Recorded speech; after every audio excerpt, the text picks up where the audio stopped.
Okay,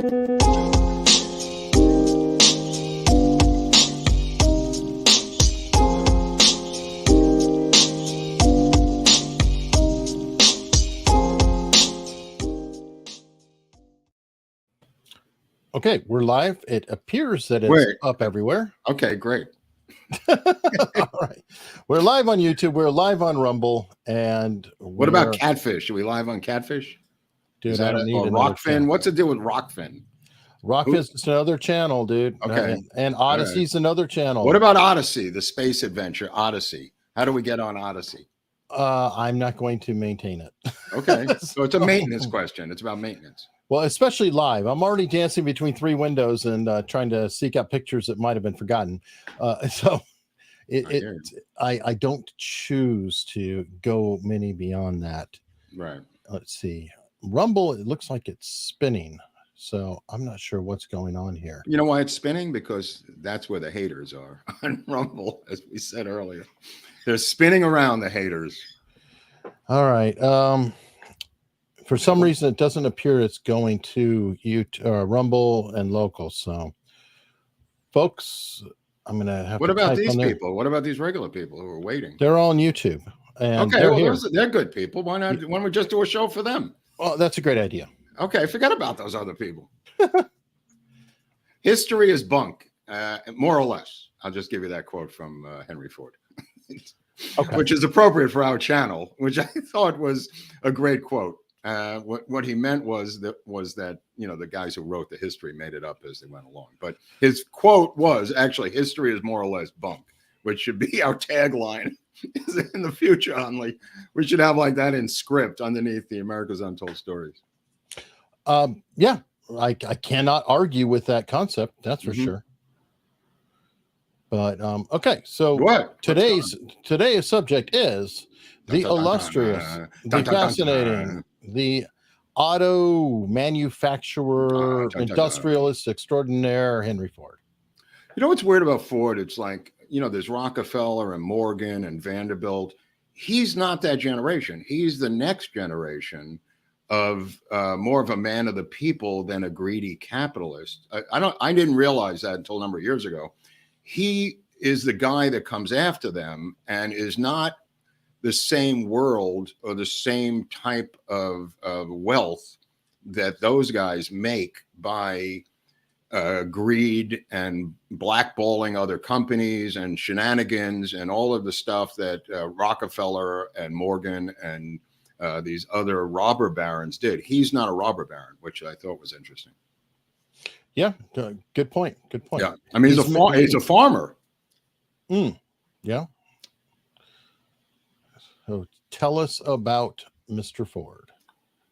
Okay, well, Mr. Ford, as you call him, is a kid who grows up in Michigan on a farm. He's not even a wealthy guy, although they are like kind of middle class as family. But at 12 years of age, first of all, he hates the drudgery of farm work. Even though he's a workaholic psychopath, he hates wasted, I don't know how to phrase this, but he hates wasted work, like work like behind a team of horses with a physical plow, Eric, as both you and I have done, standing behind the plow for hours and hours and hours drives him insane, even though he doesn't mind working. Just to come up with a phrase, he wants to work towards a purpose of doing something efficiently. Let me put it that way. He wants to do it efficiently. So at the age of 12, two things happen. One is he gets a watch from his father, like one of those timepiece round watches, right? He takes it apart, and unlike the other kids in the farm neighborhood, he puts it together. And he's got some sort of mechanical mind that other kids don't have. He's a complete mechanical brainiac savant, Eric, which you can relate to. So he's able to just become a watch repair kid at the age of 12. Then his mother dies giving birth. So then he's completely spun out, and he gets into, tinkering and coming up with different things. He goes to work at the local tools plant. He as a child, I guess they didn't have child labor laws back then. You could go at 15 and work, like an adult, and he literally drops out of school. He has a fifth grade, I want to say partial sixth, but a fifth or sixth grade total education on the face of the earth. And this will come into play later because he is a savant in this one area, which is about putting things together and fixing things. And he wants to, the first thing he wants to design is a tractor. And because, like I just mentioned, the plowing and the horses and the plow drives him insane. So he forget about the car. The car is coming. He wants to design a tractor first because of the his farm background, farm culture, and he puts all his efforts in developing a tractor that does just about everything. And the tractor people who watch the show, the John Deere aficionados, know a lot more about tractors than I do, except that the fact, except for the, and cars too, for that matter, except for the fact that the tractor is a multifaceted tool. It's not just for plowing. It's for pulling stumps. It's for standing still. It's a machine. It's like having your own factory with tracks. It could do a million, like he says that they would write him letters about bizarre things they did with the Ford tractor. And he finally gave up counting it, like, 9,000 different letters he got. I pulled my horses out of a mud. I went into town. I had a beer. Whatever the thing is they did with a tractor, they would write him an unusual letter about what they did with them. And he realizes from the tractor and the success he has with the tractor, he'll later send them to England, thousands of tractors to help the British in World War I, because they have all their men are at war, and these women have to drive these tractors. He has to make everything simplistic so women in England can plow the earth and plant crops all over England to supply food for the war effort. And that's from Henry Ford's tractors. He will later get into the airline business. He will later, the Ford airline thing is a completely bizarre thing. He wants to design a tiny little plane for people. And he prays that like one person can eventually get in this plane and fly somewhere. And that kind of goes south. But nevertheless, he sees a steam engine machine go by, which is his first prototype of a engine kind of car. And he realizes that he's going to dedicate his entire life into building an automobile that automobiles already exist. So he wants to build an automobile that everyone in the country can afford. That's his goal. He doesn't invent the assembly line. He does see, interestingly enough, he sees, how they, in a meat packing plant, they have the carcasses of the cows going by and people cut off various things until there's nothing. A slaughterhouse, but it's an automated slaughterhouse, right, like a conveyor belt, Eric. And they're hanging up and they cut off various things along the conveyor belt for different steaks and different meats, whatever. What he realizes is, what if we did that in reverse? That's what Henry Ford comes up with, the reverse of the conveyor belt of the slaughterhouse, adding parts onto the carcass, meaning the car, and that thereby building the car, the reverse of chopping types of meat off of a cow. Okay, so he wants to make everybody in Europe, Mercedes-Benz, or whatever cars that exist, weigh a ton or 2 tons. And they are heavy, heavy duty items. Now, he comes up with a steel called vanadium. He doesn't come up with it. It's in Peru. No one's ever heard of it. It's kind of being used around the world briefly. Vanadium, this incredible steel, is lighter and stronger than our steel. And he goes down to Peru and he starts with, he finds these guys, these 2 brothers, who operate a vanadium mine of vanadium. Like, you didn't even know there was vanadium, but vanadium is great. It's like a Valium, but it's vanadium. So it's the vanadium, it's the Valium of steel. So the steel he now brings from Peru, from the mining, to his factory, and he begins to make the cars out of vanadium. because he believes that the lighter the car, the better it is. He believes in a couple of things. He believes in having the car high off the ground. He believes so it could go over rough terrain. It He sounds like a believes farmer. he does it like a farmer. Everything. There's no roads in the country, Eric. Europe has roads. We have no roads, just so to speak. And everything is bumpy troughs and ridges and frozen tundra of Minnesota. You know, all of that stuff is up there. And he wants a car that's high off the ground. So he builds this thing called a quadricycle, and it's got 4 bicycle tires with a stick.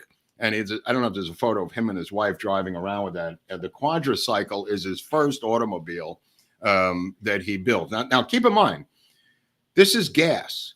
There are electric and there are steam. This is the first thing he builds. That's his wife, Clara, right there. I don't know, this may have been an older photo because maybe taken for this photo because it's not the young Henry Ford. But those are bicycle tires, 26-inch bicycle tires, hence the name quadricycle. But he decides to use gasoline as opposed to the steam engine. And he tries the steam engine, and he realized that you're sitting on a boiler that can blow you to smithereens.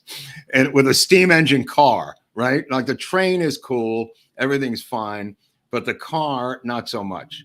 So he decides to work with the gasoline, and not many people are doing that. Later on, his wife and women will eventually use a car called the Electric Detroit, which he kept a publicity a tarp over, so people wouldn't know that his wife was driving it, and women were able to drive it because they didn't have to crank it to start it, didn't have gears, didn't have the foot shifting on the bottom like the Model T did. And there was this electric car called the Electric Detroit. And women, it was designed for girls. It was designed for women and those who didn't want to crank start a car like a Model T. Makes perfect sense. And also Right. the lightness is a factor too. Not only the height, but if it's stuck, if you can pick it up, you can get a couple people out there. And this is somebody who has probably wrecked a few wagons and had to go pull himself out of the mud or muck or everything else. Right. Now, keep in mind, the thing is so light that it allows it to get out of these troublesome spots. And it's all stripped down. It's like a punk rock kind of car. There's no bells and whistles on this thing. He believes that, and this is his dream, is he's going to get this to all of the American people with nothing on it. And the more stuff he can take off of it, the cheaper he can make the car. And he begins to work in reverse mentally and design-wise. He does not care how the thing looks. Later on, his son Edsel will fight with him over the look of the car because GM begins to slaughter him in the 30s and into the 40s over design. And he goes until 1927 with the Model T for 20 years. But he really believes this is like buying a hammer. You know what I mean, Eric? Or buying a lawnmower or buying a tractor. Who cares what the tractor looks like? That's his philosophy. There's no radio. There's no, but it does have leather seats. Ironically, there are some weird things that he puts in there, and he is obsessed about making it lighter. Now, keep in mind, a Mercedes back then is a $4,000 car, which would be $1 million today, $100,000 today in American money today. It's 4,000 or about $100K for the Mercedes. He's selling a car for $800. But keep in mind, the $800 is still $22,000, Eric. Oh yeah, it's not the cheap, but it allows everyone to get involved in this car. He will later get the price down to $295 on the Model T. Wow. Yeah. And the Model T will sell 15 million cars.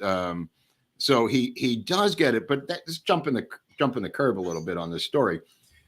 He runs into an organization called ALAM, Automobile Legal or something Manufacturers, like an automobile manufacturing association that claims they have the patent to the automobile. He tells them to go F themselves, takes them to court, and he says, how can you have the patent on the automobile? Well, this is like some corrupt organization that's been shaking down car makers for years. See, here's the deal. Patent troll, right. Here's the deal. You built a car one at a time back then. And they had only guys who drove people around, and it was the forerunner to Uber. Like if you had a car, you know what you did with it? You pick people up and charge them money to drive them around. Before there was Uber, there was this system that they had. And this system was a one-at-a-time car manufacturing system. So when he begins to develop his car, he gets orders, so many orders that he can't fill them, and they have to stop taking orders for the car because it's just not going to hold on. The steel that he's buying from Peru is probably the best thing he ever does. He's working with a guy who's his brother-in-law on it, interestingly enough, named Edward Kingsford. And you say, well, who's Edward Kingsford? His brother-in-law invents the Kingsford briquette for charcoal briquette. That's his brother-in-law. Having nothing to do with Henry himself, he develops charcoal briquettes for cooking outdoors. But they do go camping. And when I say camping, I mean glamping. There's maybe a little bit of footage with them sitting around. It was the Firestones. I don't know if you have the photo, but there's a picture of the Firestones and the Edisons and the Fords. They were in upstate New York, and I mean glamping. They had like this huge white tent with a Lazy Susan that went around that was about 8 feet in diameter, and they were sitting around talking about stuff. And he had originally sketched out for Thomas Edison, who was older than him, a design for the car. And Edison slammed his hand on the table and said, "This is genius, son. Pursue this." And that gives Ford the motivation to keep going, but he doesn't have the money. So what does he do for money? He has never raced a car in his life. He challenges the #1 auto racer in the world to a race. He races against the Andy Granatelli or whoever the top racing guy is in the day to an auto race. And this guy's got a huge souped out thing. And Ford beats the guy. And Ford beats the guy, and that puts Ford on the map in terms of fame. It was like taking on Babe Ruth and beating Babe Ruth. This amateur car driver, never been in a race before, never been in an auto race, beats the #1 auto race guy in the world. And this allows him, which is his whole point, he hated car racing.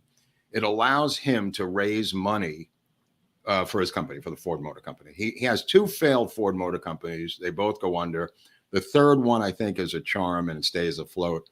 And that's the one we know today as the Ford Motor Company. But it was like I don't know if this is later on, but it's Edison. I think that's Edison. Firestone and Kingsford. Yeah, that's the 4 of them. There's another one of them earlier. That's a little later in life. Obviously, right. They're all gray haired, but he had a rapport with Firestone. Now, keep in mind, this is really crazy. He needs rubber. So as we're talking to Firestone, he needs rubber for the tires, Hunley. So he goes to, this is really crazy.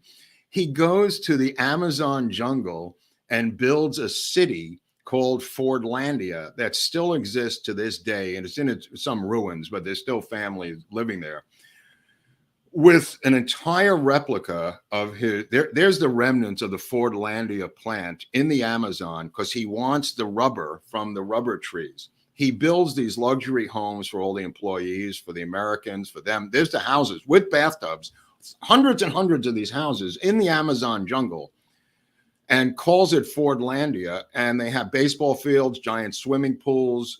This is a shot, that's the Amazon River in the background of the housing complex that was there.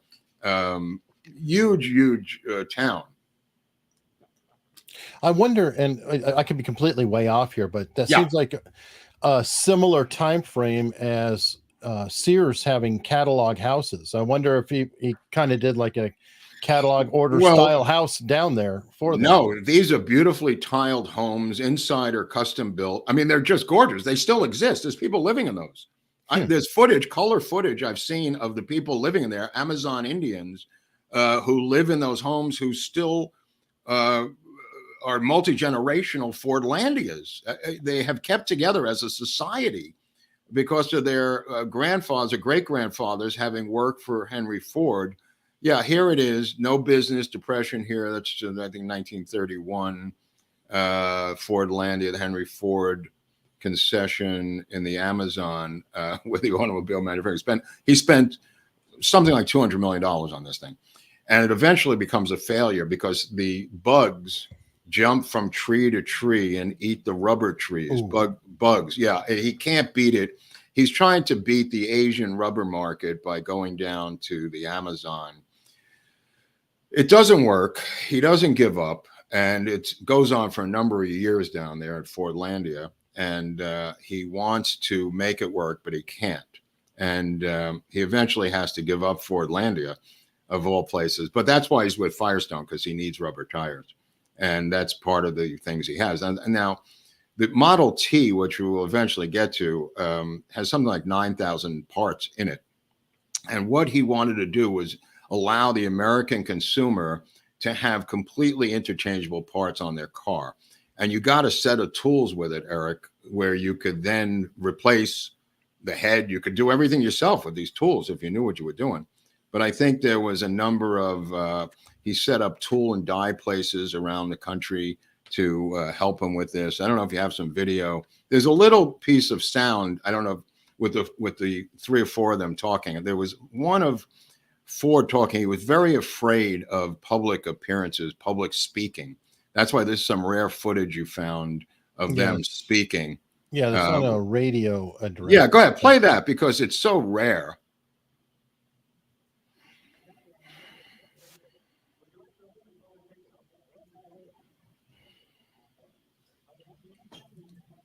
I guess it was before sound. You're not hearing it? I'm not hearing it. Are you hearing it?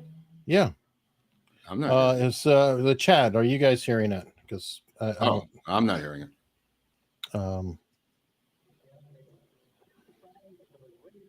It's a little muddy. I don't really hear it, but it's a little muddy. But the point of the matter is, what this Ford car does, what this Model T does, is it literally invents dating. Because you used to date a girl, you would go into the parlor of their parents and sit there because you couldn't go anywhere. You had no wheels.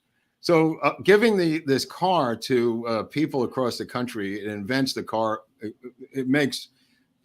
opens up the United States all the way across, in terms of urban going out to suburban to rural areas.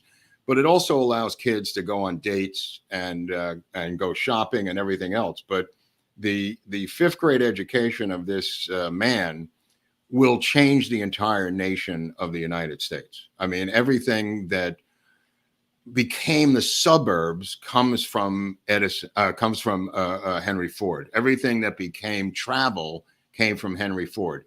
Everything about trucks and delivery and driving and vacationing, Henry Ford. And mostly the Model T. He does have other models. There's a Model N, there's a Model A. I don't know if you could show a couple of different models there that if you have those, because there's a couple of variations on them that look very attractive. They all have, up until I think it's the Model A. That's the A. Yeah, look how beautiful this car is. I mean, it is quite. I wish I had a color photo. There's one of I think it's the N. Oh, there's the N. Yeah, this is the Model N. Look how beautiful that thing is. I mean, that is a gorgeous machine. Now, to drive this thing. Looks like that came before the T, though. I guess it came after? This is the N. Well, there's different variations on the T. But this is I don't know what year this is here. This is the other one was 1925. So this is a little bit earlier. The Model A was the first one. That was like 1932. But yeah, there were different variations. The one you first showed was a 1932 one. Now, keep in mind, he does develop the Ford V8. This is the 1925 T. Right. Right. So this is the 1925 T with a rooftop, with a canvas roof up. A lot of times you see photos of it with it down. This is the engine in the front. Some people have the engine in the back. He's got it in the front, obviously, here. He's got heavy duty tires, but the slant V8 that he develops, he gets letters from 2 people saying these are the 2 people who write him letters who say this car is unbelievable. They get up and go on the V8, gets letters from 2 different people having no connection to each other. One is John Dillinger. The other is Clyde Barrow. who both, both these letters are hilarious because Clyde Barrow says, you know, I use this car for work and it really gets me out of a lot of tight spots, Mr. Ford. I really appreciate what you've done here with this engine.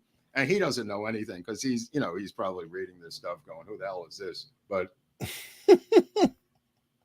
that is funny. Technically, yeah. I guess it was for work. It was for work, yeah. A bootlegger special. I'm sure that a lot of them loved it too. Right. So, it's so weird because if you look, I don't know if there's a shot I sent you of the floor of the Model T with the controls. Now, that floor on the right, there's three pedals. There's a right pedal, the right pedal, the middle pedal, and the left pedal. The right pedal, the big one on the right, is the brake. The middle pedal is reverse, and the left pedal is the clutch. So you say, well, where is the accelerating gas pedal? Steering wheel? It's on the steering wheel, and you have to push the clutch and shift it to accelerate through various gears. So it has no gas tank gauge. So you kind of like have to estimate how much is left in the tank, but it's a 10-gallon tank, Eric, and it gets 20 miles to the gallon, which is more than pretty good. Duh. And it can go, maybe downhill, up to 45 miles an hour, which is pretty damn good. All things considered, and you're getting the gas mileage of that 20 miles to the gallon. Wow. Yeah, especially on crappy terrain. On crappy terrain, and you have to kind of estimate, how much gas is left. But I guess you can do the math based on mileage, but I didn't have a mileage thing. So I don't know. But they called it the Tin Lizzie. There was a race car driver called it Old Liz, and then it was made out of tin. So they called it Tin Lizzie, not to be confused with the band Thin Lizzy that did The Boys Are Back in Town and other great songs. Thin Lizzy is not Tin Lizzy, but it's just a little odd pop culture reference there. But sure, the situation becomes where in 1919, first of all, let me just describe the personality of Henry Ford, because he's a crackpot and he is at the same time, I don't know if he's bipolar, has a split personality. He can go from being boyish and friendly to cantankerous, mean, and surly in a millisecond, according to people who worked with him. He had a weird kind of split personality where he was just the meanest, nastiest guy you've ever met in your life, or a baby, just like, and then go, So Joe Piscopo can play him? I don't know. He's kind of like a weird, crazy dude. But as he gets older, as many people do, including presidents of the United States, he becomes more cantankerous and short-fused and, with lack of patience and snapping at people. And his poor son, Etzel, who will later have a famous car named after him, is just just a middle of the road kind of kid, but he's tortured by his father, who is trying to toughen him up like a boy named Sue. And the kid is raised obviously in wealth because of the dad, but he is tortured. Verbally tortured, not physically tortured, but maybe some physical stuff for all I know. He's tortured by his dad to toughen him up, and it doesn't work. It goes in reverse, just like the middle pedal of the car. He does not toughen up, and he becomes more introverted and softer the more he's browbeaten and abused by his dad. He will later become president of Ford Motor Company. He will be a front for his father, who never really wants to let go of control of the company.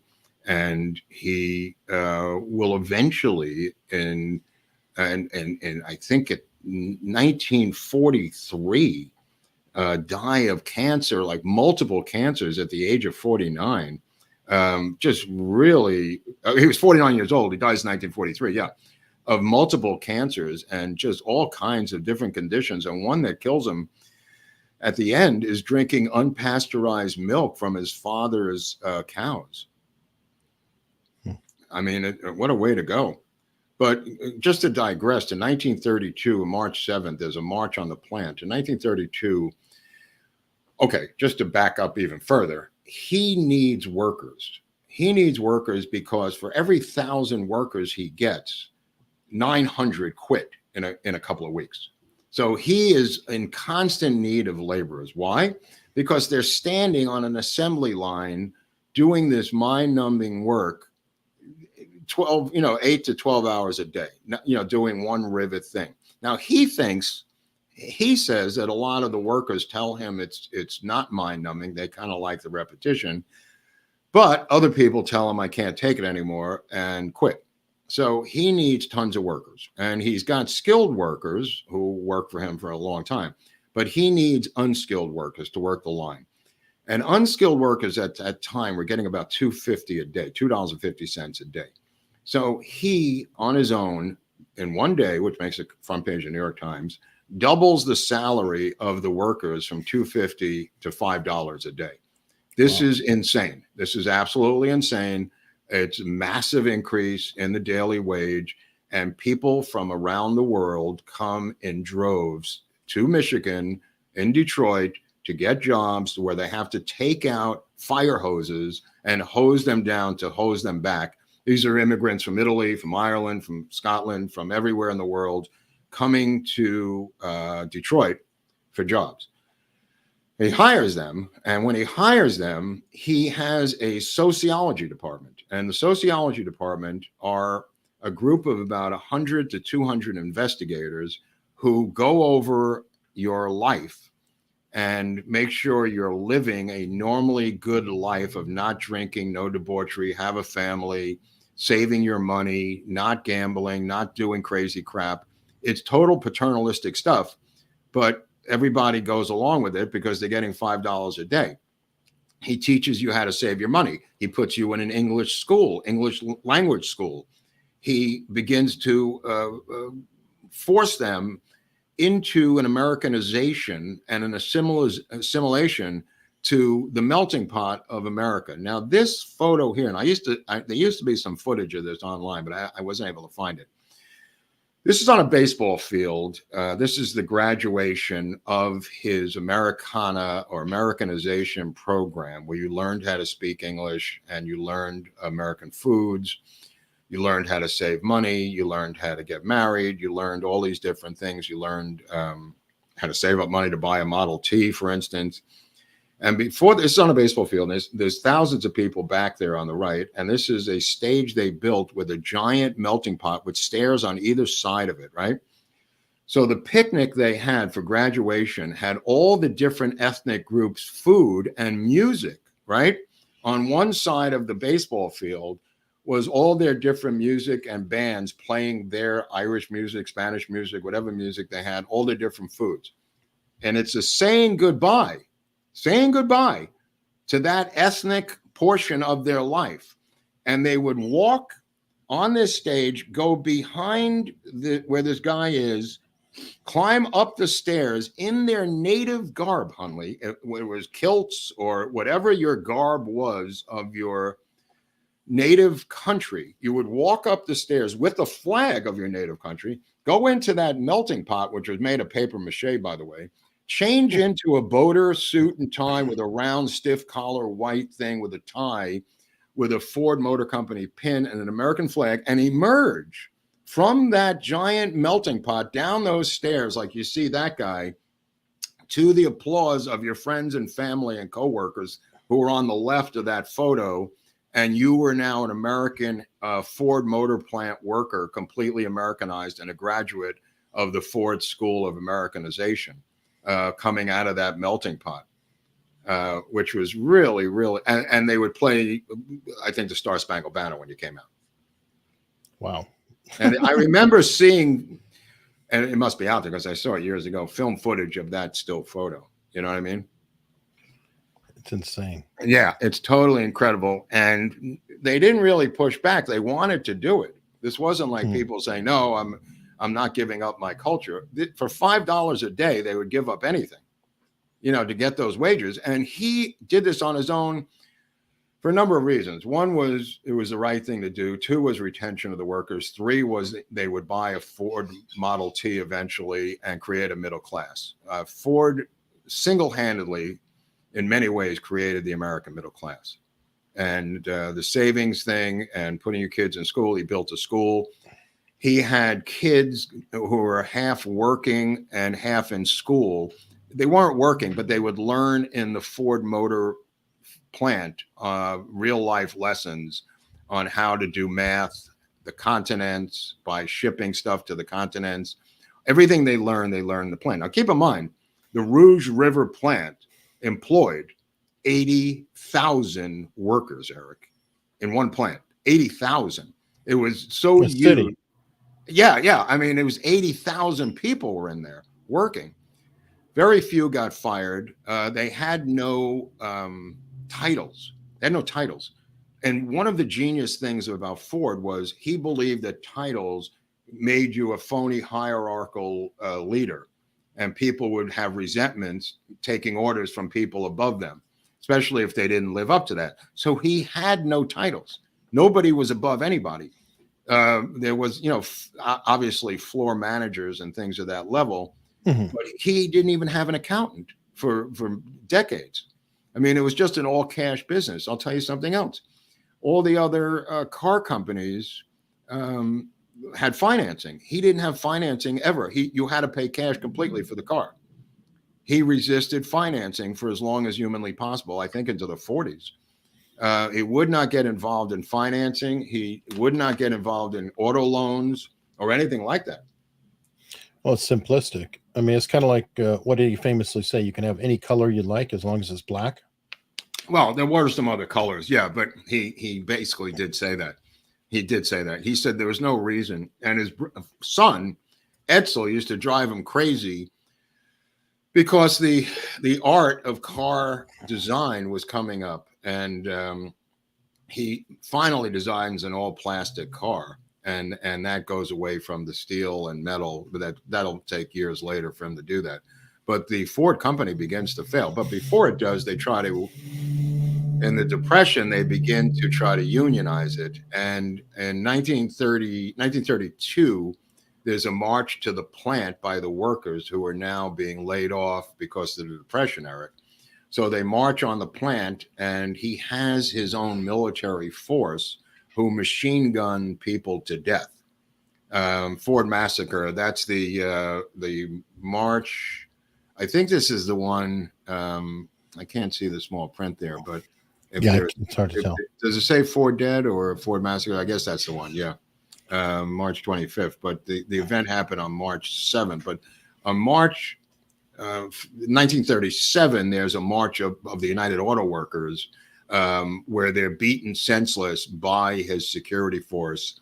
And that involved Walter Reuther. And that event, all the other car companies had signed union deals except for Ford. He said, I'll dismantle the plant. I'll take it apart brick by brick. Well, there's a woman who says, I'm going to divorce you unless you sign this deal. And that's Clara Ford. And he goes, what?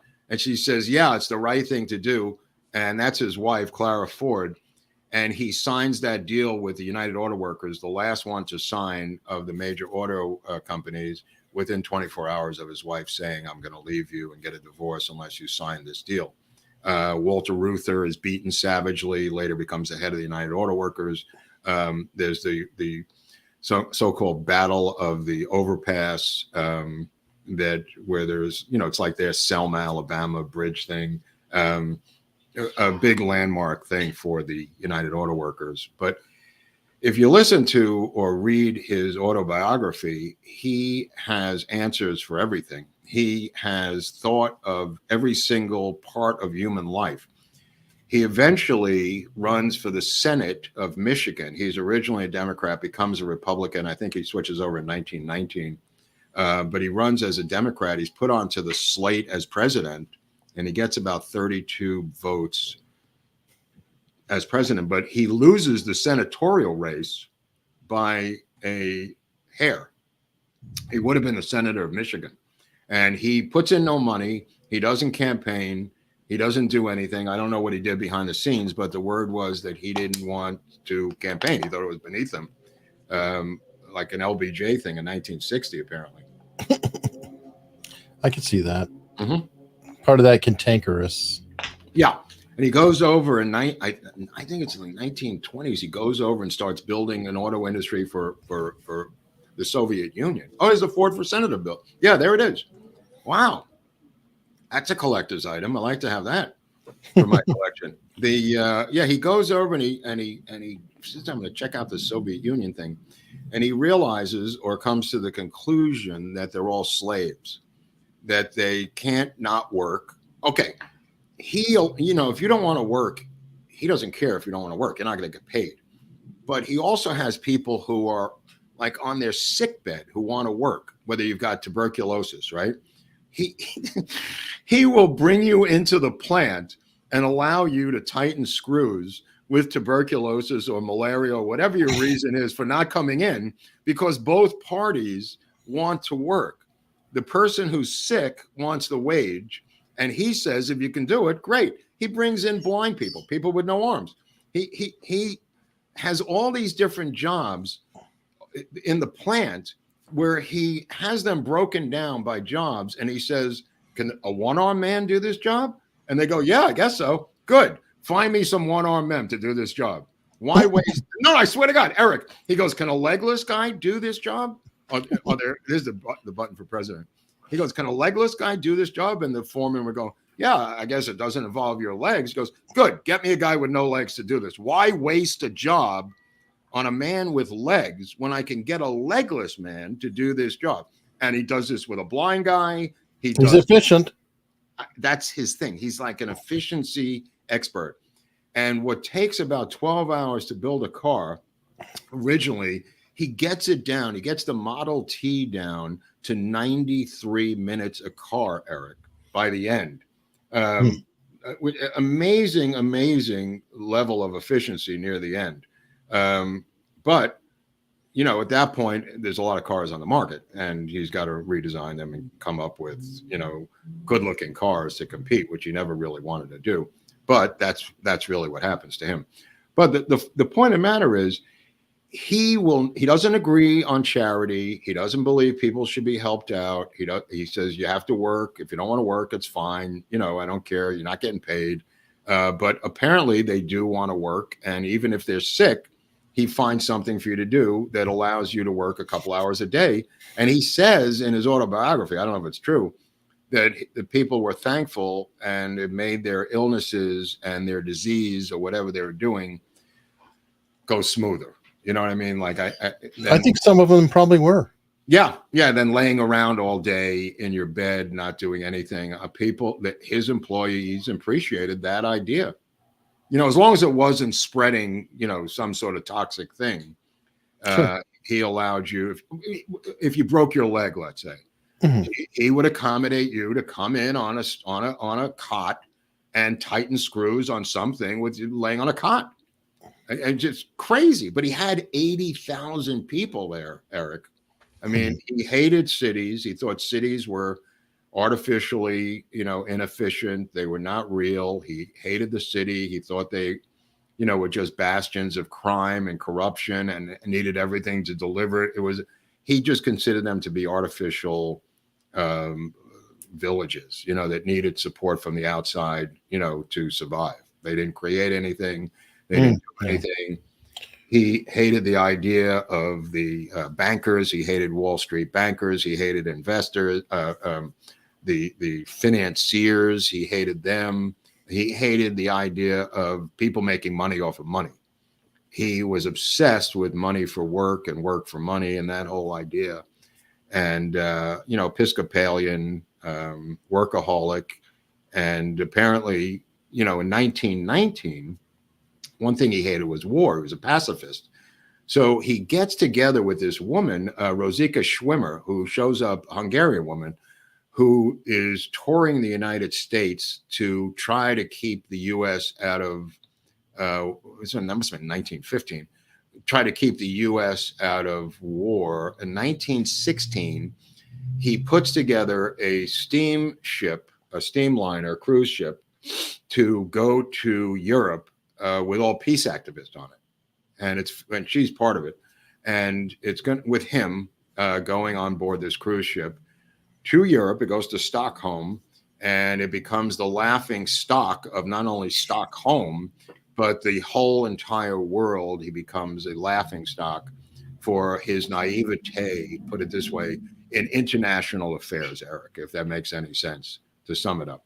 But you're talking about a guy with a 5th grade education. So Sure. like I said earlier, he invites this woman to meet with him, Rosika Schwimmer, and she is brought into his whole committee of advisors and yes men. He could not tolerate anybody telling him no.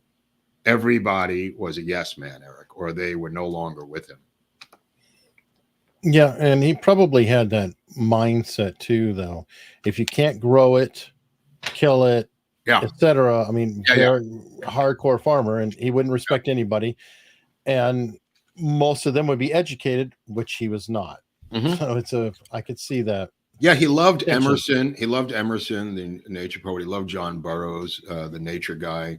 That was part of his crew. He had a crew of Harding. Warren Harding, who would later become president, was part of his crew. The teapot scandal, Warren Harding? Yeah. Warren Harding was part of his crew, and he was part of that glamping scene with the wives in upstate New York. That involved Edison out of New Jersey. They would take trains and different things. They'd meet in various places around the country to have these confabs where they would get together and discuss national ideas. Wow. One of the ideas that he had was really big in Germany, and he received a medal for his ideas. He was revered by the German culture, who modeled the Volkswagen after the Model T, by the way. Nobody was more revered than Henry Ford. He represented all the good there was about America. The industrialist, the multimillionaire, the inventor, the machine operator, the people's car, which was Volkswagen. They looked at it, and that's where it came from. Oh, this is it. This is them glamping in upstate New York. I just want to get that thing. Warren Harding right there. Oh, really? Okay, that's the Lazy Susan thing that goes around in a circle. Oh, nice. Dude, look how big it is. It's like 10 feet in diameter. Yeah, but it's better than pass it to your left. I mean, that's smart. Well, they're sitting in these chairs, and they put this tent up. And anyway, so they discussed affairs of, what was going on around the world here. And one of the things he comes out with, there's people are writing this down. They had like stenographers for each of these famous men. They wrote it down. And Ford begins to speak his mind about a particular ethnic group in the United States that the rest of them agree with. Not as outspoken as Ford, but they all agree with Ford, especially Edison, about the Jews. And Ford is vehement about the Jewish problem, the Jewish question, and the bankers at Wall Street, financiers. And he will eventually publish this. But just to go back to Germany for 2 seconds, he is revered in Germany, and they give him a medal, the highest ranking medal of any German citizen, any regular citizen could get in Germany. And it is the Eagle, or whatever the hell they call this thing. And in back of the Fuhrer, on his wall was like a 6-foot painting of Henry Ford. Here he's been giving the medal by 2 Nazis. And he's over there and accepting the German cross, or whatever the hell this thing was we were just talking about. It's the Grand Cross of the German Eagle. It is the highest award that can be given to a non-German. Right. Okay. So he is Mr. There it is. A beautiful award. You could see those little 4 things down there. I don't know what they are, Eric. The fancy things under the eagles. Yeah. Yes. Prince Harry of England will later wear one on his arm, as will some other guy like Roger Waters, and a bunch of people fighting in Z Crane will use them later on. His Prince Harry, of course, not really understanding who the enemy was to the British people in 1940. But well, keep in mind, Prince Harry's great grand uncle also had a very comfortable relationship with with them. So he might have thought, hey, great granduncle is very cool, and Edward liked them, so I can too. Right. So anyway, so Henry Ford goes back and he buys this publication, the Dearborn Independent, a newspaper in Dearborn, Michigan, in the suburb of Detroit. And he begins to publish articles in there. And I'm going to get into that in a second. But the articles that he published in his papers was 91 consecutive weeks of these articles. So this was not some random thing. This is the International Jew, the World's Problem, which will become this book here called the International Jew by Henry Ford. This is a compilation of all the different articles. All 91 are in this book. They had 4 volumes. Yeah. But they're all in this one. But yeah, there was 4 volumes, and I can't even read it. It's so virulent in its attack on the Juden that it's literally unreadable how vicious it is. So there's a guy named Rabbi Franklin who's his best friend, who is the rabbi of Detroit. He's like the head rabbi. He gets a delivery this a couple of weeks before of a brand new Model T. And he goes to my friend, Rabbi Franklin. So Rabbi Franklin goes, oh, great. I could go to the gym. I could go to the shul. And 2 weeks later, this happens, the publication of the Dearborn Independent of the first article of the International Jew. And Franklin is, of course, outraged, as are all the major Jewish scholars in the country. This becomes a national scandal. He returns the Model T to Henry Ford. Henry Ford goes, what's the problem? And he goes, you wrote this insane thing. And he goes, I wasn't talking about you personally. I was talking about all the other Jews, not you. You're my friend. So he goes, I don't think you understand. So anyway, Henry Ford has an editor there named Pip, E.G. Pip. E.G. Pip he brought over for this publication. E.G. Pip was the editor of like the Detroit News, Detroit Daily, I forget the name of the paper, the main paper in Detroit. Hires E.J. Pip for like 5 times the amount of money he was getting at the Detroit paper. Now, E.G. Pip is a regular guy, with a veteran news guy who happens to be, this is a little pop culture oddity, the uncle of New York Yankees first baseman Wally Pip, who takes a day off one day, never gets his job back because he's replaced by a guy who will now play uninterrupted for decades, named Lou Gehrig, until he dies of Lou Gehrig's disease, a disease oddly named after himself. But E.G. Pip is Wally Pip's uncle out of Detroit, and E.G. Pip resigns running the Dearborn Independent because of these articles. Now you say, where do these articles come from? Now the articles come from the Protocols of the Learned Elders of Zion. You say, well, what could that be? The Protocols of the Learned Elders of Zion. Sounds like a lot of mumbo jumbo. Well, this is a copy of it right here. The Protocols of the Learned Elders of Zion, here called the Wise Men of Zion, was a forgery made up by the Russian secret police under the Tsar. And what they wanted to do in 1905, when the Bolsheviks started to make trouble in Russia, was that they wanted to link the Russian Bolsheviks to the Jews and constructed these phony articles, the Russian secret police, which I think was called the Okhrana, O-K-H-R-A-N-A, the secret police of the Tsarist Russia. Now, keep in mind, this is before the Bolsheviks, Eric, right? This is going back to 1895. When these were created, it was 1895 when these phony stories, and in those protocols is the conspiracy of the rabbis of the Jewish people to control the entire world. It reads like a science fiction thing. It's really laughable. But Okhrana, yeah, what did I say? Okhrana, right. This group of secret service or secret police in Russia create this thing, and they publish it as if they discovered it by accident, that they uncovered. They create a whole story about this. It is later then translated in France. It's later translated into English. It is used by various groups around Western Europe to undermine economic forces that they don't like among the Jewish people.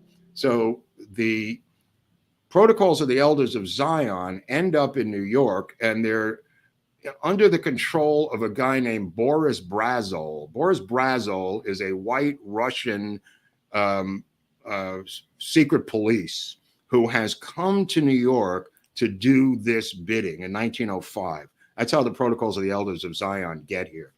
And in 1905, Brazol will come out to Detroit, and he will meet with Cameron and Leibold, the two underlings for Henry Ford, and he will convince them of the veracity of the Protocols of the Elders of Zion. Now, keep in mind, the U.S. Senate has had hearings on this, declaring them a forgery. The Washington Post, the New York Times, the London Times, the London Telegraph, every major newspaper in the world has already declared these to be a forgery. Okay, so this is not something that nobody knows about. The only one who doesn't know about it, apparently, is Henry Ford, who believes these are real. Now, you say, well, he prints this newspaper. How far could this get, Mark? You know, he prints this newspaper. It's in Dearborn. Well, you know, the car had a glove compartment. And when you bought a Model T, guess what you got for free in the glove compartment, Eric? The Protocols of the Elders of Zion, a gift from Henry Ford to the American people. And why a guy named Jack Bloom, who was my grandfather, said he would never drive a Ford. And most Jews in New York said the same thing when we were growing up. Everybody hated Ford for doing this. I mean, this thing mushroomed across the country, but Ford, being a cantankerous old fool, would not back down, Eric, and he stuck to his guns. Lovely, lovely, lovely. So what Boris happened? Brazil's here. There's Boris Brazil. He's a Russian agent on behalf of not the Soviets, the Tsarist Russians, who have now been spread out across the globe, not unlike, as I've said in many episodes, the Soviets were when the Soviet Empire collapsed. We had Soviets who came into the United States in the 90s who did also mercurial and nefarious and underhanded things and somehow latched onto the Democratic Party. You got to read your history, folks, because this happens quite a number of times when empires collapse. They spiral out and they try, probably the most recent obvious example was the anti-Castro Cubans taking over Miami, voting on the right, voting conservatively, but trying constantly to get us to help them invade Cuba and dethrone Castro. This is a constant situation in American history. This was just another recent development of it. This guy Brazil was trying to stick it to the Trotskyites. Leon Bronstein, aka a Jewish name, was Leon Trotsky. And that was a division of the Soviet Politburo run by the Trotskyites.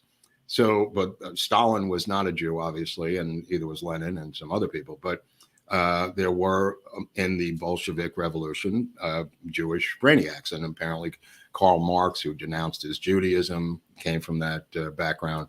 But nevertheless, the point of the matter was this guy Brazil gets to Henry Ford, and they begin to publish a series of articles every week, 91 consecutive weeks. And Lewis Marshall and Louis Brandeis and others in New York and rabbis across the country will begin to debate what to do about this. And there is debate because people don't want to make it worse. At first, they want to draw attention to Ford. They don't want to fan the flames. There's all kinds of different debates among the Zionists who in 1917, the Balfour Declaration happened. So there's elements in England that want to stop Israel from being created, or Palestine as it was called then in 1917. So there's all kinds of different political things going on. But nevertheless, Henry Ford will not relent. And every week he prints the most insane articles in the history of anti-Semitism in the Dearborn Independent. And when the circulation begins to decline, like I said, he puts it in the cars themselves. And they begin to spread out across the United States, fanning the flames of anti-Semitism to a point where there are hundreds of thousands of Klansmen in Detroit. Detroit becomes the center of the Ku Klux Klan in America. And they're not looking for black people. They're looking for Jews. And a bunch of Jews had come out there to work when all the other immigrants came out. So I was going to say, were they part of the melting pot? Yeah. They had come out there for that work as immigrants. All the immigrant groups came to Detroit. And later on, the Ford Motor Company, the Ford Foundation will be spun off of this and invest heavily in Palestine and turn against Israel into the 70s, 80s, and 90s of the 20th century. That's how deeply embedded it. And that's where Tlaib and all these other Palestinian congressmen, their base of operation is he would eventually import workers from the Palestinian territories, the Ford Motor Company. Isn't there a huge Iraqi population in that area? Well, Somalis in Minnesota, but the Palestinians, there's a huge Palestinian population in and around Detroit. Now, Detroit was a melting pot. There's no doubt about it. They had so many different ethnic neighborhoods, you could barely keep track of them, in the 1930s and 40s. But eventually what happens is he gets sued because in his book, if you turn to certain pages in the back, that he actually names names of Jewish people who he accuses of doing illegal things. And those people sue him and he goes to court. And in that court, he is shown to be A, an idiot, B, uneducated, C, a Jew hater. He denies everything. He denies he even wrote the articles. He didn't physically write them, but Ford's disavows his magazine's Jewish policy, which is absurd. It was totally insane because there was 91 weeks of these articles, and nobody, whether it was Leibold or Cameron below him, would ever dare to write something and sign his name to it without his complete approval. But it says he was greatly shocked, Mark. Right. That's what he says on the witness stand. Right. And nobody buys it, and he loses the case. And he dismantles, finally, the Dearborn Independent. He dismantles it and issues a begrudging apology, which he does not even sign. Cameron forges his signature on purpose so he could save face. That's how stubborn this prick is. He won't even sign the apology that is written for him by his underlings. He gets one of his underlings to sign it because not as a forgery, just as being a stubborn prick. He won't sign it. And he says, you sign it. You sign my name. I'm not going to sign it. Yeah, that sounds to character. Anyway, so Ford goes to his grave with this baggage around his neck as one of the biggest Jew haters in American history. A guy did so much damage at that time. I mean, keep in mind, you couldn't go to a hotel. There was so many laws and situations in the 1940s and 30s, and with the rise of Hitler and him going over there in 1938, 1939, and endorsing and backing Hitler. Hitler holds up the book. He holds up the International Jew. He holds up this book, and he mentions Henry Ford in a book called Mein Kampf. That's how big of an influence Henry Ford was to Adolf Hitler. Adolf Hitler quotes from this particular book throughout Mein Kampf. He quotes Henry Ford. He says, Henry Ford gave me the strength to go on. He mentions Henry Ford over and over and over again. And anyone who thinks words don't matter, they can ask 6 million people how much words don't matter, who were the victims of this kind of stuff from Henry Ford coming into the hands of one of his biggest fans, that being Adolf Hitler. So the idea that this is just some random automaker in Detroit is not really true. This guy had good stuff about him and apparently quite a nefarious dark side to him, which is why we wanted to do the episode, Eric and I, about Ford, because in Henry Ford is the good and bad of America. In Henry Ford are both ends of the spectrum. The brilliance and the evil is built into Henry Ford, and you see both sides of the American spectrum. You see the Charles Lindbergh going over and embracing Hitler and the America First movement that Ford was part of. He's accused of backing the Nazis. He immediately retreats from that after Pearl Harbor. You'd have to be a psychopath after Pearl Harbor. But up until then, he did business with the Nazis. So did IBM. So did other companies. He wasn't alone doing that. But to Henry Ford, it was personal. To the others, it was money. I mean, even Jewish, Jack Warner was still running films in Berlin, because these guys wanted profits. That's one thing. But this guy, it was personal with Henry Ford. And it was later personal with Truman. I mean, Franklin comes and sees him. Rabbi Franklin in Detroit comes and sees Henry Ford. And Henry Ford, the coward that he was, denies having anything to do with the articles, instead of like saying, yeah, I wrote them. I hate your guts, get out of my place, which is what Truman's wife used to do when they came over to Independence, Missouri, to her house. Jews weren't allowed in the president's personal house, as many people know. The White House, they barely got in. But nevertheless, Henry Ford could have been president of the United States. And that's terrifying, because he was nominated. He was, he lost the senatorial seat by a hair. He could have been the senator of Michigan. Not to mention, there's a lot of nefarious people in Michigan politics today who are questionable in terms of their American justice system. So, look, I think we kind of bit the bullet that Henry Ford did not win these political seats, because he would have implemented a lot of these things that he was writing about in the Dearborn Independent, Eric. Yeah, for sure.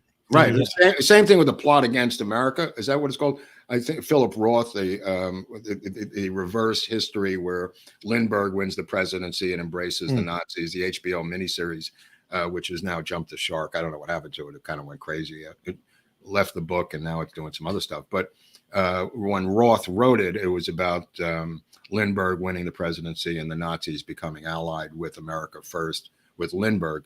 I don't know if he touches on Ford at all in that miniseries. I haven't seen the entire thing yet, but it could have happened with Lindbergh, winning the presidency. It could have happened with a number of people becoming president, but history would have been different, is all I'm saying. Well, I mean, Woodrow Wilson was man. It was that patent letter that you read. It was pretty widely felt and thought back then. Mm-hmm. Still is. There's some comments that come up in the chats that I kind of go, really? Ford was not alone. He was just blunt about it, had his own newspaper, published 91 weeks of material. He had a lot of money. And as many people pointed out, who were his critics, it wouldn't matter if there was a bartender saying this. And, this was a fact that this is one of the wealthiest men in the world, with all the media at his fingertips, who was saying this. That was the difference between Henry Ford and a bartender.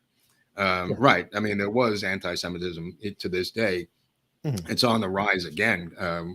That's why I wanted to do this show, because the numbers are going off the charts again. And it goes up and down depending on different situations. And when things happen, it tends to rise. And then when things get calm, it dissipates. But, it goes back centuries for that matter. Yeah, it's surprising.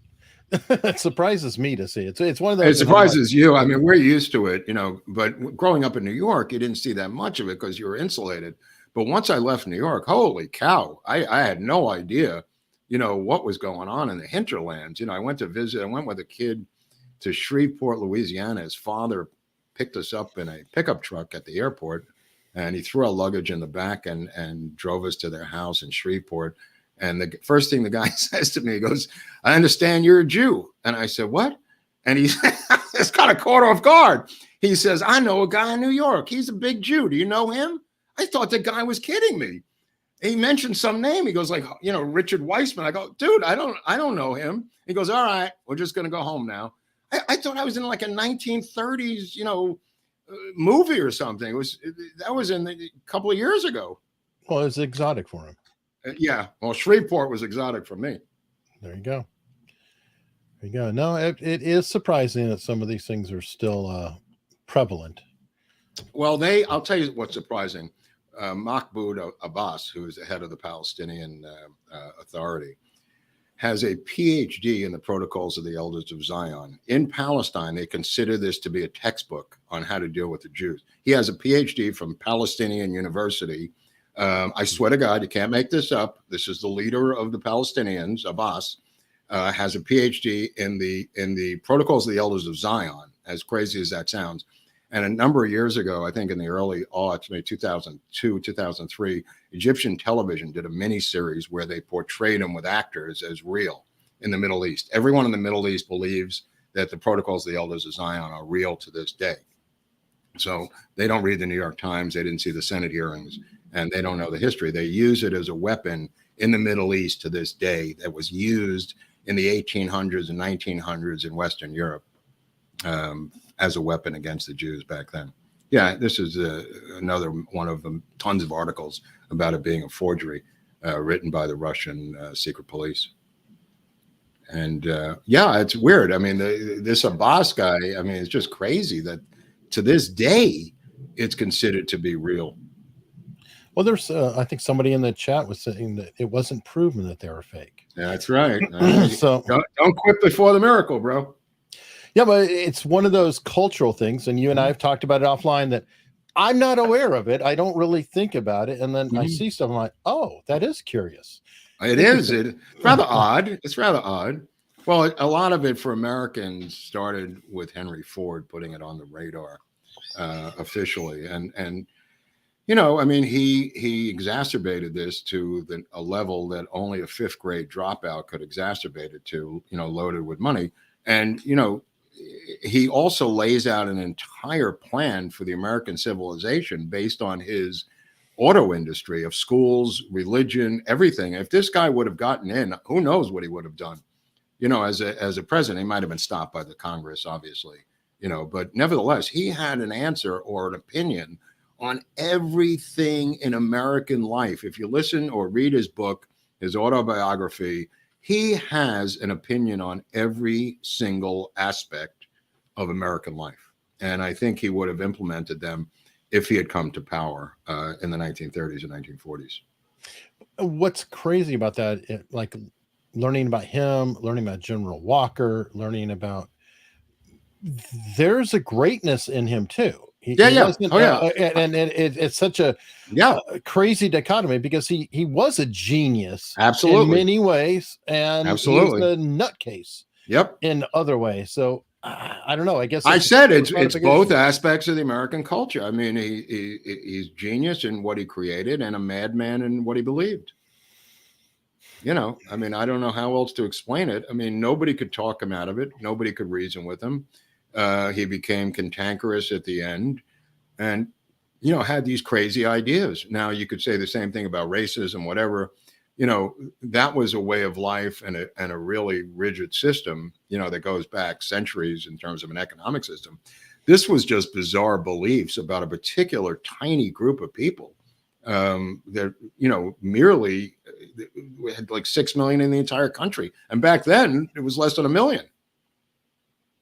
Yeah, that's true. Insane. But on a good note, we do have super chats that are coming in. Really? That's interesting. Yeah. Are they hate chats? Are they super hate chats? No, this is right here. Timmy Rose just says, "Take my money." I mean, that's nice. Nothing but love. That's love. That's love. And it was funny because you didn't immediately go into it. I guess we buried the lead about the anti-Semitism, but these were coming in early. Was Henry Ford the most well-known American-born anti-Semite? Yes, he did cover that. Right. I didn't want to get into it early on because I wanted to let you know about all the things that he did that were good, you know, without mixing it up. Because first of all, it did come a little later in his life, and second of all, I mean, he, you know, did have a couple of bankruptcies before he, you know, had success, but he never gave up, and it changed the way of life. And I just wanted to get all the good part out before I got to the bad part. Definitely.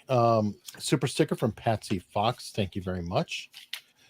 Somebody else is saying wasted. That's how he came up with Kingsford charcoal. He didn't like to waste wood at a sawmill. That's interesting. That's interesting. I think I have. Yeah, I have heard that. I have heard that. Yeah. Everything about Ford and his followers was about not wasting labor or material. They were obsessed with efficiency, as Eric said. I think that was their main thing, was efficiency. They were nuts about it. constantly changing the car, constantly tinkering with the assembly line, constantly having a stopwatch to time things, and it goes back to him being a watchmaker and a watch repair kid and a kid who worshiped time. And there's a lot to learn from that. And that's one of those things I think is important. Is like, he made some bad choices and was a bad man in many ways, but he also was a brilliant person. And, the whole assembly line concept, all of this has been very important for moving people forward. Steve Jobs was terribly influenced by Henry Ford. Yep. A lot of people down the line. So it's kind of like you have to take people as a whole. Yeah, Hershey with the chocolate did the assembly line thing. A lot of people copied what he started. A Max Factor with makeup, getting it into the home, like the Model T, getting it into the home. Max Factor created the home makeup for women. A lot of them acknowledge Henry Ford as their model for success. So.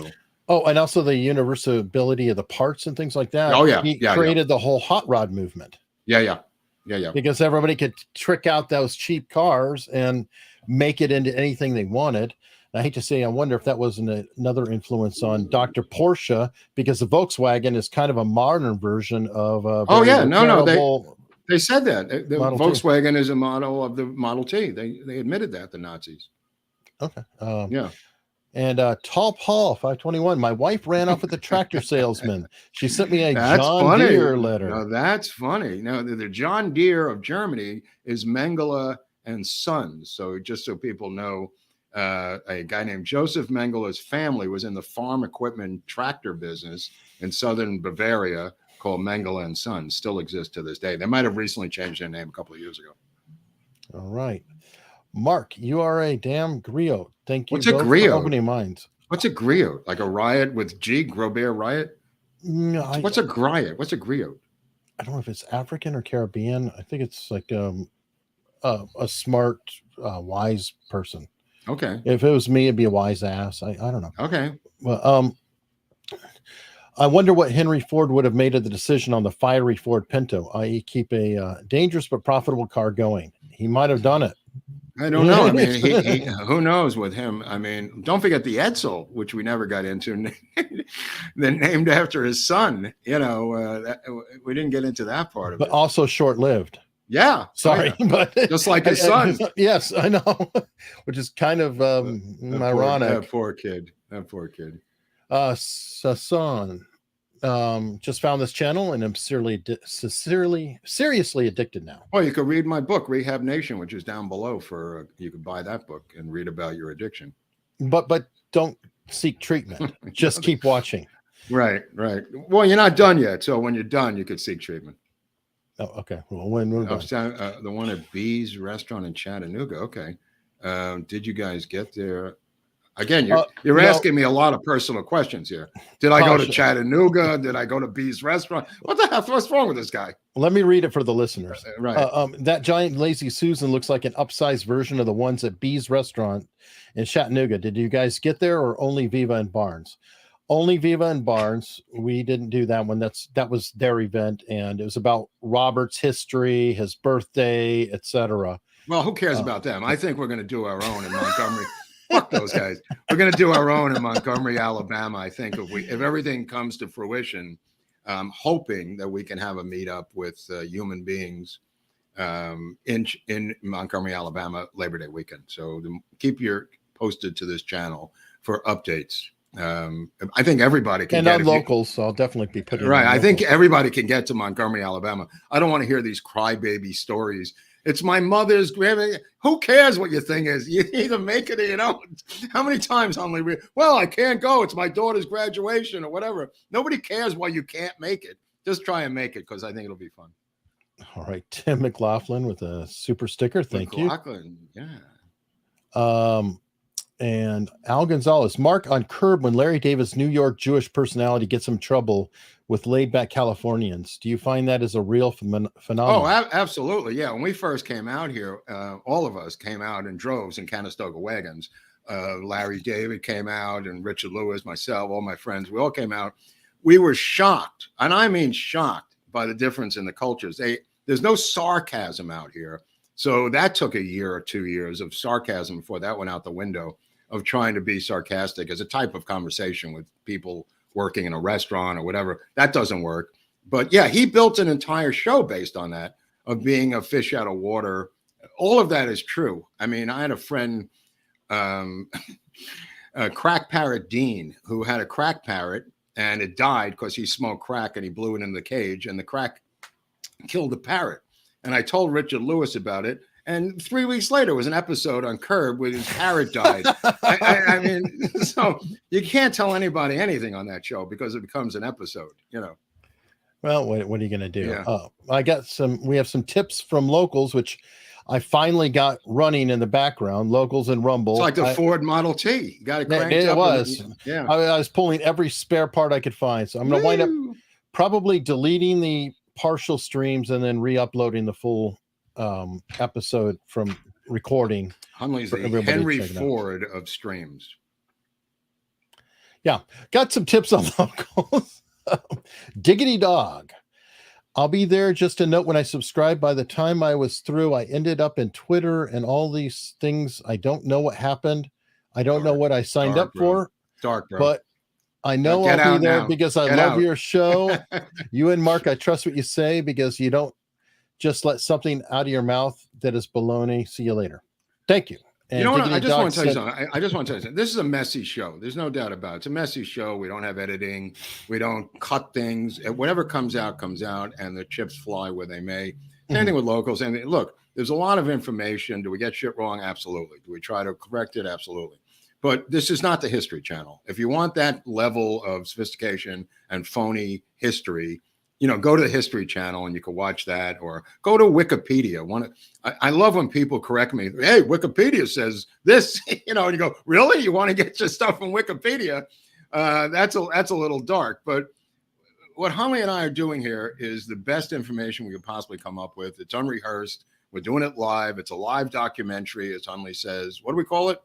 Remember you had a name? Live stream documentary. Live stream documentary, right. So, there's a lot of it. We're flying by the seat of our pants, but the facts are true. You know, we're trying to tell it in a story-like way. And if you feel like subscribing, don't let me stop you, because we're getting towards 81 or 82,000. Someday we're going to hit 100. And if you want to be part of that miracle, that incredible success story of being part of the last 12,000 to put us to 100,000, that thing comes on. I don't know how that works. Oh, I'm waiting for the bell. It preempted the bell. Oh, I don't know where the bell fell off the table. But the reality of it is, if you want to be part of that 12,000, no one's going to stand in your way. Just get up off your fat ass and subscribe to this thing. Who cares? It doesn't even cost anything, for Christ's sake. But you'll help us get that, whatever that plaque is that Hunley's talking about. Mostly it helps us get guests who have publicists and sponsors that can help cover things. That's the reality. Above 100,000, we'll probably not be asking nearly as much. I'm never going to ask you again. I'll tell you right now, we get to 100,000, I'm never going to bring it up again. That's not true. We'll bring it up. But Hunley will bring it up. I'm not bringing it up. Well, we'll see. By the way, Busha Bandaloo, griot is a West African term for smart storyteller who's always also the keeper of vast knowledge. Oh, the griot. So very cool term. Great. What's it? Oh, here it is again. Yeah, he wanted to make sure I saw it. So, all right. Let me see. We've got Diggity Dog send us a second tip, and then the Canadian Owl sent a tip in for a U.S. family. All right. So this is on locals. There's a link to the National Archives of Henry Ford's 36 million minute film. Sorry, Mirror of America.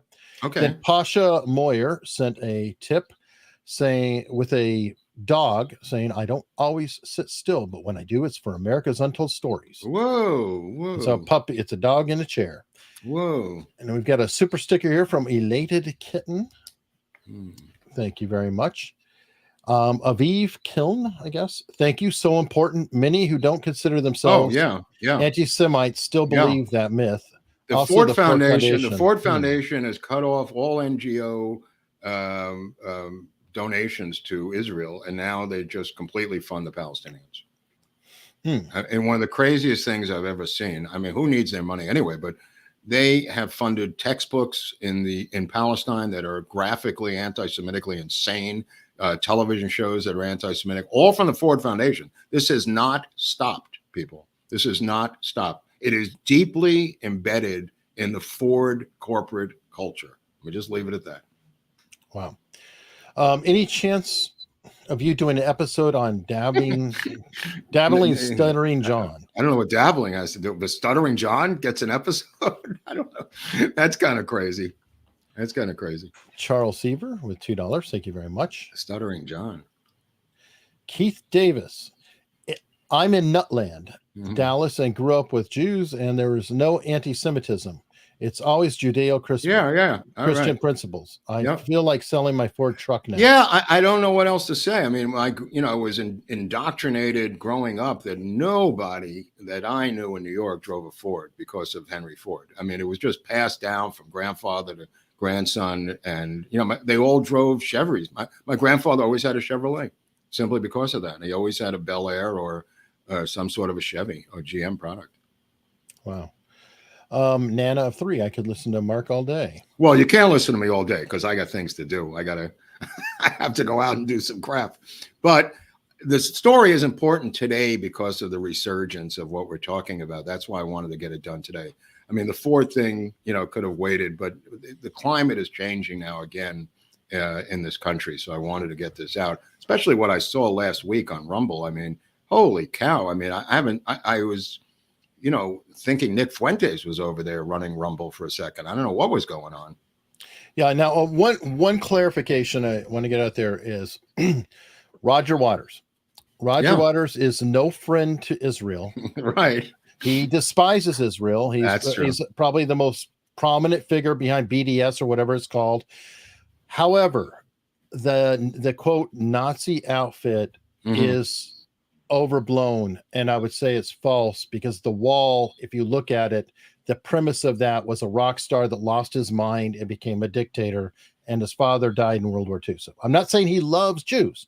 The dude does not like Jews, but let me just say this. There's 3 different presidential candidates. Joe Biden, who's running for president, supports the state of Israel.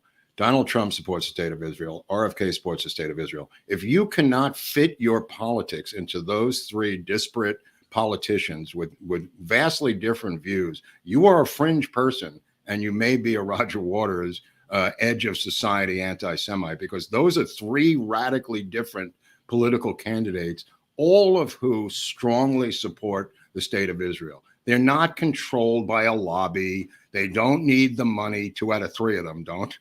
But the reality of it is those 3 vastly different candidates strongly, and I heard RFK say it the other day in an interview, so it came to mind watching an interview with RFK Jr. talking about supporting, somebody tried to bushwhack him in an interview, and he said straight up, I support the state of Israel. That's my answer to the question. But nevertheless, nobody's controlling these people, bro. Nobody's got puppet strings on Donald Trump or RFK Jr. Maybe the guys in the White House might have some puppet strings, but he's the weakest supporter of that thing anyway. But if you can't fit in the politics of those 3, you're on the fringe. You're on the fringe. Okay. And to answer you, Terrabrain, I'm clarifying. Roger Waters, I have never heard say anything good about Israel. And I'm a fan of Pink Floyd. I've listened to the band for a long time. I'm deliberately saying that the costume that he's wearing, that the controversy about that is bullshit. I think it's a real controversy. And I think picking him up in Berlin and questioning him about that, while bizarre, is part of German politics and law. I mean, having Prince Harry wear the Nazi, is that a non-controversial thing where Prince Harry wears a Nazi armband? Of course, but that was an actual Nazi armband. The Pink Floyd, that was not a Nazi outfit. It was representative. That's your opinion. That's your opinion. That's your opinion. Well, it wasn't Nazi. I mean, okay. So I'm just wanting to clarify, figuring it's coming out there. Charles Severs with the super sticker. Glenagogo with Australian. Awesome. Thank you very much. Wow. Oh, wow. Gerald Hawk, $1.99 sticker. And BTK, hopefully not the actual. To all those big anything companies are involved in extremism here and elsewhere, what can be done to expose them like Bud Light was and paid for? Well, you got to go through Yeah. BlackRock, and this guy who's running BlackRock, he said it in that interview that we're going to force change on these American corporations. I mean, that guy, what's his name? Fink, Larry Fink. Yeah, That's the mastermind behind this thing is Larry Fink at BlackRock. Vivek Ramaswamy has really hammered and covered that. I mean, I'd say is at the front end of any of the anti-woke BlackRock being critical. He even started an anti-BlackRock fund of his own. That's a great idea. The only way for the American people now is to drive an economic stake through their hearts and not shop at these places, not go to Lululemon that fires 2 people for calling the police while gangs of marauding thieves are coming out 12 times a week, robbing everything in the store and outside of Atlanta. I mean, this guy Lululemon, this guy McDonald, who was based out of Vancouver, apparently thinks you give up your U.S. citizenship when you go to work inside one of his stores, and you're not allowed to call the police when you're being robbed. I mean, it's just this guy's living in a fantasy world. This Marxist CEO. A lot of these guys have drank the Kool-Aid. They make $3 million to $8 million a year. They're untouchable, and they're just going along with this ESG rating because they're being threatened by the mob. Very true. I mean, Target's in big trouble now because now Target has been targeted by the gay lobby that's going to go after them. Good. Let's see who wins. I think there might be more of us than there are of them. Let's get it on. Target is now in an incredibly historic, precarious position. They're going to be boycotted by hundreds of different gay groups. Okay. They're going to have to make an economic decision. Either they go along with 300 million Americans or they buckle to small special interest groups. That's the choice they're going to have to make now. And it's a beautiful thing to watch. Well, the same thing happened with Anheuser-Busch. Yeah. Anheuser-Busch, like I said, they cynically reached out, did the whole partnership, and they lost their ass. So they were like, oh, wait, let's partner with Harley Davidson. Let's do whatever we can. Well, now all the gay groups are boycotting. But I think the reason why Anheuser-Busch really, really hurt is because they were catering to people who were not their customer. Right. So it's not like, remember Chick-fil-A, when Chick-fil-A got into hot water with the gay community over the owners. Sadly, they're woke now too, but the owners, he disagreed with gay marriage back in the time. He's a very religious guy. Anyway, everybody was boycotting him except their normal customer base still liked them and didn't disagree. So they doubled down and they bought more. Anheuser-Busch doesn't have customers in the gay community. So all they did was piss off the only people who were ever going to buy their product. And that's doom. Target's going to have a little bit of the back and forth, but it's still a minority. Yeah, it's going to be interesting to watch. I'll tell you, because these economic boycotts may be the real friend to people on the conservative side, because they don't like to go out in the street. They don't like to get their hands dirty. The voting thing is now in question, but the economic thing, I mean, you can still vote with your pocketbook here for today until you get digital income. And then they'll, I don't know what they'll do with the digital income, a digital currency. Well, even that you can choose whether you spend your digital income or not. So you say, Hunley, we'll see. We'll see what happens. Well, I'm speaking for my digital income. Well, I don't know what you're going to do with your digital income. I will cross that bridge when we come to it, because I don't know the rules of digital income yet. Oh, and Ennis Fad, if anyone thinks anti-Semitism is dead, read the chat. I know they'll all be deleted. So save your ink. And let's see. Ford Foundation is a major driver of woke in our society. Once you hit super work, you side with Palestine, it seems. I think that's super woke, right? Super woke. Yeah. Sorry. It said work. I get confused. Yeah. All right. You know who is not anti-Semitic though? Patsy, the dog? Oswald? Oswald. That's right. Oswald. He loves everybody. He's a good dog. He's a good looking dog. That's right. I like that dog. I'd vote for that dog. If that dog don't hunt, I don't know what dog will. There you go. Yeah. And on that note, here we go. From Australians, on behalf of all Australians, let me tell you something. Australia, we have to do a meetup in Australia someday. Oh, hell yeah. Oh, yeah. That's why I've never been to Australia, but they may Neither have embrace us like they did LBJ when he went down there during the Vietnam War, for all I know, with the Deathmobile. Yeah, I've seen that car. Let's take another route. That is a great piece of footage when you see what they did to LBJ's limo, which was the same limo that Kennedy was killed in, by the way. You know what? If I was a rich, pompous YouTuber that actually had more money than sense, it would be fun to rent a replica Deathmobile, and that's what we would tour Australia with. That's funny. That's funny. That's funny. That would be the perfect way to arrive down there. Well, what do we have Friday? We have somebody else. Nate the lawyer is in Nate the lawyer's in the house. He knows. He knows about the protocols of the elders of Zion. He was one of the original subscribers. He got it in the mail. Oh, actually, Nate and I have a disagreement, so you can settle this with me. Okay. Right. Elliot Page, yes. Apparently went through a horrid attack earlier today because and somebody yelled, what was it? Either way, the bottom line was, "I'm going to gay bash you." Yeah, it sounded like a Jussie Smollett thing. Yeah, it sounded like a full-on Jussie Smollett. Have you ever heard somebody say, "I'm going to verbally assault you"? It's like, no, that's the name of the crime, not the action. Didn't make any sense. The girl can't find any work. The guy can't find any work. He made an incredible blunder. I'll just tell you this, and then I got to go. I don't know what Hunley's doing, but I got to go. In Hollywood, if you come out of the closet or announce your sexuality, it's the most liberal leftist place on the earth. Nobody begrudges what you are. They could care less. It influences the audience because they now cannot suspend their disbelief about your sexuality to believe that you are another sexuality, another gender, another situation. So you tend not to be in romantic comedies, for instance, if you're, a lesbian who's come out. And this has happened repeatedly. It is a career killer to a lot of people who come out of the closet and declare what they are. That's the reason it's not done. It's not done for political reasons. It's done for economic reasons, and it's done for theatrical reasons. That being said, at some point I got to go.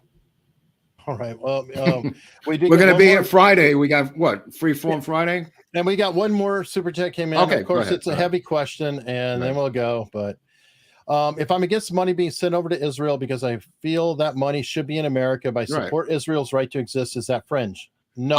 I would say you're against the exact same amount of money going to Egypt, which you never mentioned.